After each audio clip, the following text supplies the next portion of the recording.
नमस्कार दोस्तों, मैं Suresh Kumar. Welcome back to my channel complete GS 360। दोस्तों, आज की वीडियो चैप्टर थर्ड अधिगम पार्ट वन।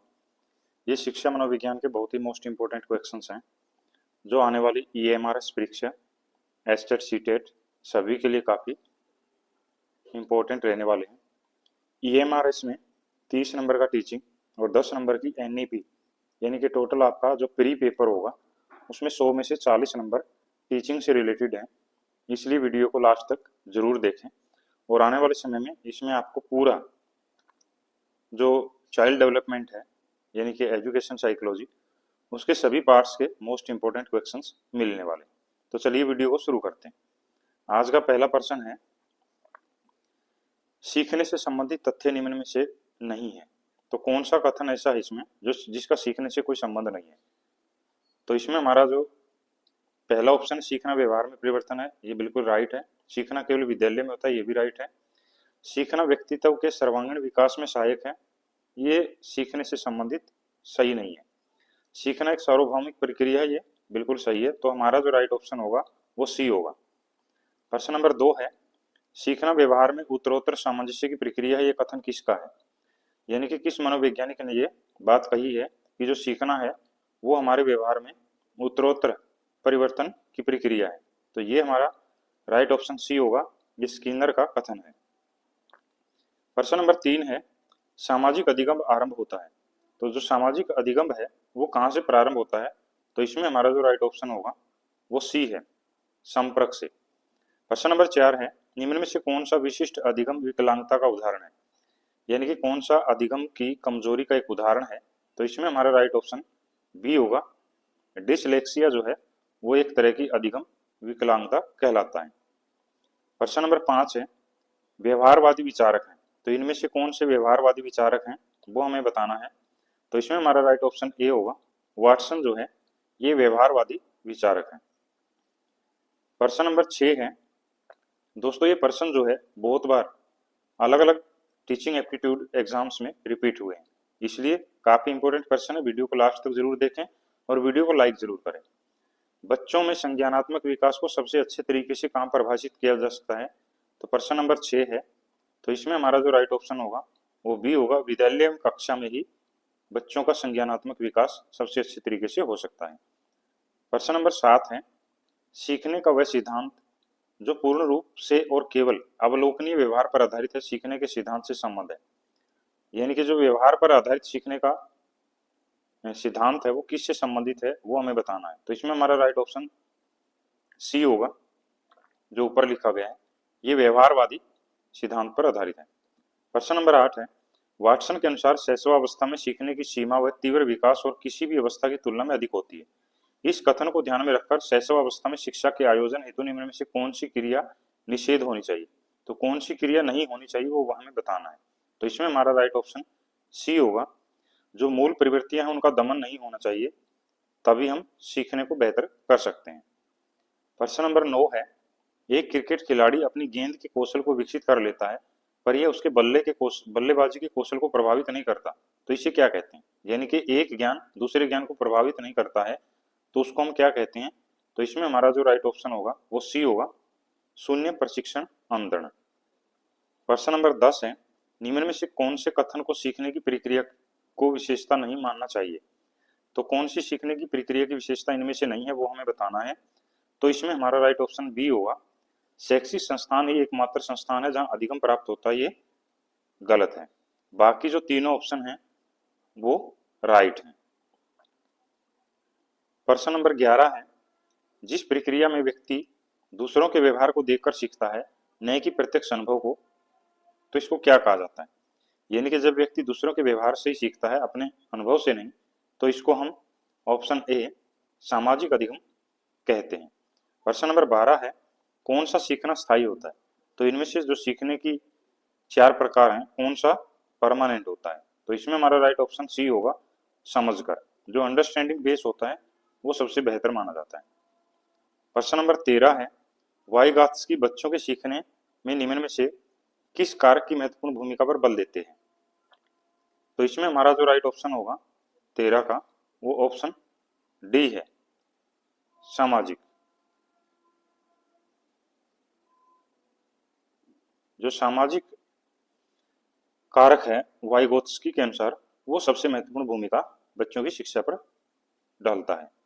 प्रश्न नंबर 14 है, निम्न में से कौन सा शिक्षक से संबंधित अधिगम को प्रभावित करने वाला कारक है? तो कौन सा कारक है जो शिक्षक की अधिगम को प्रभावित करता है? तो इसमें हमारा राइट ऑप्शन डी होगा, विषय वस्तु में प्रवीणता यानी कि सब्जेक्ट नॉलेज सबसे इंपॉर्टेंट होता है। प्रश्न नंबर 15 है, जब बालक कार्य करते हुए उबने लगता है तो यह किस बात का संकेत है? तो ये किस बात की ओर संकेत करता है? इसमें हमारा राइट ऑप्शन ए है, संभवतः कार्य यांत्रिक रूप से बार बार हो रहा है, यानी कि उस कार्य को अगर बार बार रिपीट किया जाएगा तो उसमें बालक जो है बोर हो जाता है। प्रश्न नंबर 16 है, सहयोगी अधिगम में अधिक उम्र के प्रवीण विद्यार्थी छोटे और कम निपुण विद्यार्थियों की मदद करते हैं, तो इससे क्या होगा? इसमें हमारा राइट ऑप्शन बी होगा, उच्च नैतिक विकास होता है। यानी कि जब छोटे बच्चे बड़ों को देखकर सीखते हैं या उनकी देखरेख में सीखते हैं तो उससे उच्च नैतिक विकास होता है। प्रश्न नंबर 17 है, यदि आपकी कक्षा का बच्चा सी को डी और डी को सी लिखे तो वह किस रोग से पीड़ित है? यानी कि उसके पढ़ने में अगर दिक्कत है तो इसको हम क्या कहते हैं? इसको ऑप्शन बी है, इसको डिसलेक्सिया कहा जाता है। ये काफी बार प्रश्न पूछा गया है। प्रश्न नंबर 18, सीखने की प्रथम अवस्था में सीखने की गति होती है, तो इसमें हमारा राइट ऑप्शन ए होगा, प्रारंभिक अवस्था में सीखने की जो गति है वो तेज होती है। प्रश्न नंबर 19 है, साइकिल चलाने वाला स्कूटर चलाना शीघ्र सीख लेता है, तो ये किसका उदाहरण है? तो इसमें हमारा राइट ऑप्शन सी होगा, ये धनात्मक स्थानांतरण है, यानी कि पॉजिटिव ट्रांसफरेशन है ये। प्रश्न नंबर 20 है, क्रिस्टीना अपनी कक्षा को अक्षेत्र भ्रमण पर ले जाना चाहती है और वापस आने पर अपने विद्यार्थियों के साथ भ्रमण पर चर्चा करती है, यह किस ओर संकेत करता है? तो इसमें हमारा राइट ऑप्शन ए होगा, सीखने का आकलन करना, यानी कि गतिविधि के बाद उसके बारे में बच्चों से चर्चा करना, ये सीखने का आकलन होता है कि बच्चों ने कितना सीखा है। प्रश्न नंबर 21 है, कम गति से सीखने वाले बच्चों के लिए अध्यापक को क्या करना चाहिए? यानी कि जो स्लो लर्नर है उनके लिए टीचर को क्या करना चाहिए? इसमें हमारा राइट ऑप्शन डी होगा, उपरोक्त सभी, यानी कि ग्रुप टीचिंग और अतिरिक्त ध्यान, प्रोत्साहन, ये सभी उसमें शामिल होते हैं। प्रश्न नंबर 22 है, शिक्षण अधिगम प्रक्रिया को प्रारंभ करने से पहले कुशल अध्यापक को क्या करना चाहिए? यानी कि टीचिंग को शुरू करने से पहले क्या करना चाहिए? तो इसमें हमारा राइट ऑप्शन सी होगा, अधिगम की परिस्थितियां उत्पन्न करना चाहिए, तभी बच्चे बेहतर सीख पाएंगे। प्रश्न नंबर 23 है, अधिगम में वृद्धि की जा सकती है, तो अधिगम में वृद्धि कैसे की जा सकती है वो हमें बताना है। तो इसमें हमारा राइट ऑप्शन ए होगा, प्रोत्साहन देकर, बच्चों को प्रलोभन देकर जो है उनके अधिगम के स्तर को सुधारा जा सकता है। प्रश्न नंबर 24 है, अधिगम सर्वोत्तम होगा जब, यानी कि अधिगम बेहतर कब होता है? तो इसमें हमारा राइट ऑप्शन सी है, अभिप्रेरणा, यानी कि अभिप्रेरणा होगी तो अधिगम बेहतर होगा। प्रश्न नंबर 25 है, निम्न में से कौन सा कथन अधिगम की प्रक्रिया को उचित ढंग से प्रस्तुत करता है? तो इसमें हमारा राइट ऑप्शन ए है, व्यवहार में परिवर्तन ही अधिगम कहलाता है, ये हमें याद रखना है। प्रश्न नंबर 26 है, एक शिक्षक होने के नाते आप सीखने के किस नियम को नहीं अपनाएंगे? यानी कि टीचर को कौन सा सीखने का नियम नहीं अपनाना चाहिए? तो इसमें हमारा राइट ऑप्शन जो है वो डी होगा, प्रलोभन का नियम, इसका कम से कम प्रयोग करना चाहिए। यहाँ पर ये आंशिक है, आंशिक क्रिया का नियम, तत्परता का नियम और अभ्यास का नियम ये ज्यादा बेहतर माने जाते हैं। प्रश्न नंबर 27 है, स्थानांतरण एक परिस्थिति में अर्जित ज्ञान, प्रशिक्षण और आदतों का किसी दूसरी परिस्थिति में स्थानांतरण किए जाने की चर्चा करता है। प्रशिक्षण के स्थानांतरण के बारे में कथन संबंधित है, तो ये किस मनोवैज्ञानिक का कथन है स्थानांतरण के बारे में? तो इसमें हमारा राइट ऑप्शन सी है, ये सोरेनसन का कथन है। प्रश्न नंबर 28 है, डिसलेक्सिया किससे संबंधित विकार होता है? तो इसमें हमारा राइट ऑप्शन ए होगा, ये पठन से संबंधित एक विकार है। प्रश्न नंबर 29 है, एलेक्सिया क्या है? तो एलेक्सिया किससे संबंधित होता है? इसमें हमारा राइट ऑप्शन सी है, ये सीखने की अक्षमता से संबंधित है। प्रश्न नंबर 30 है, एक कॉलेज जाने वाली लड़की ने फर्श पर कोट फेंकने की आदत डाल ली। लड़की की मां ने उसे कहा कि कमरे से बाहर जाओ और कोट को खूंटी पर टांगो। लड़की अगली बार घर में प्रवेश करती है, कोट को हाथ पर रखकर अलमारी की तरफ जाकर कोट को खूंटी पर टांग देती है, तो ये किसका उदाहरण है? तो इसमें हमारा राइट ऑप्शन होगा ए, ये श्रृंखलागत अधिगम का एक उदाहरण है, जिसमें एक बार टोकने के बाद या एक बार अधिगम के बाद हम उस गलती को दोबारा नहीं करते। प्रश्न नंबर 31 है, निम्न में से कौन सा उदाहरण अधिगम को प्रदर्शित करता है? तो अधिगम को प्रदर्शित करने वाला उदाहरण कौन सा है? इसमें हमारा राइट ऑप्शन ए है, हाथ जोड़कर अध्यापक का अभिवादन करना। बाकी जो है ये उससे संबंधित नहीं है। प्रश्न नंबर 32 है, अधिगम निर्योग्यता वाले बालकों में प्रकरण संबंधी निम्न में से किस प्रकार की कमी पाई जाती है? यानी कि जो बच्चे स्लो लर्नर होते हैं उनमें कौन सी कमी पाई जाती है वो हमें बताना है। तो इसमें हमारा राइट ऑप्शन ए होगा, संख्याओं संबंधी सूचनाओं को याद करने में समय एवं दिशा की कम समझ इनमें होती है। प्रश्न नंबर 33 है, अनुभव द्वारा व्यवहार में परिवर्तन होना ही अधिगम है। ये अधिगम की परिभाषा किस मनोवैज्ञानिक ने दी है? तो ये हमारा राइट ऑप्शन होगा सी, गेट्स व अन्य जो है इससे संबंधित है।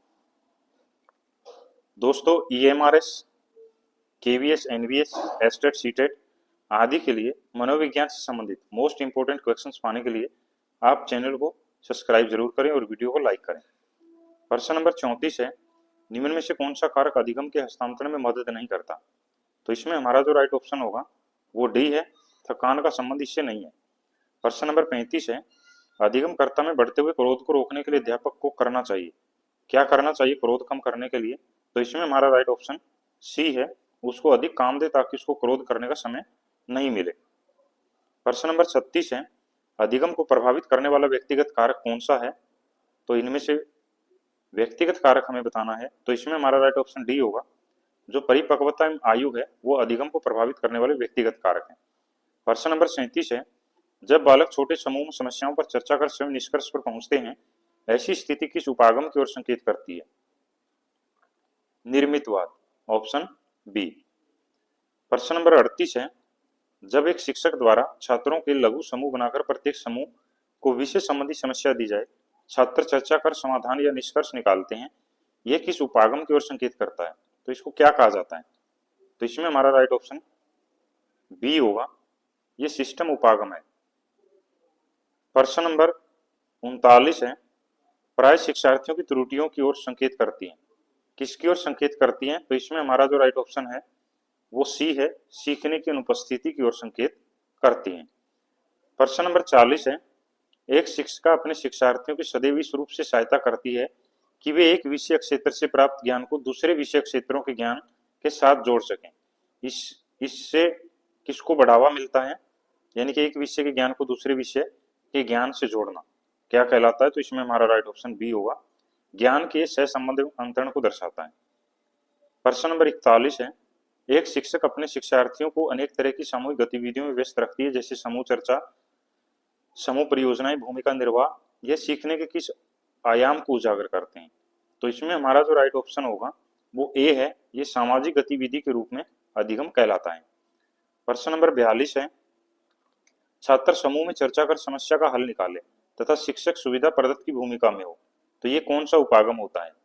तो इसमें हमारा राइट ऑप्शन सी होगा, इसको निर्मितवाद उपागम कहते हैं। प्रश्न नंबर 43 है, किस मनोवैज्ञानिक के अनुसार सीखने का मतलब ज्ञान का निर्माण करना है? तो कौन से मनोवैज्ञानिक के अनुसार सीखने का अर्थ ज्ञान का निर्माण करना कहलाता है? तो इसमें हमारा राइट ऑप्शन डी होगा, लेव वाइगोत्स्की ने यह कथन कहा है। प्रश्न नंबर 44 है, मैंने एक बच्चे को एक अवधारणा समझाने का प्रयास किया पर वह इसे नहीं समझ पाया, परंतु कुछ वर्षों बाद जब मैंने उसी बच्चे को इस अवधारणा को समझाने का प्रयास किया तो बच्चा तुरंत समझ गया। ऐसा होने का कारण क्या है? तो वो कारण बताना कि बाद में उसको कैसे समझ आया।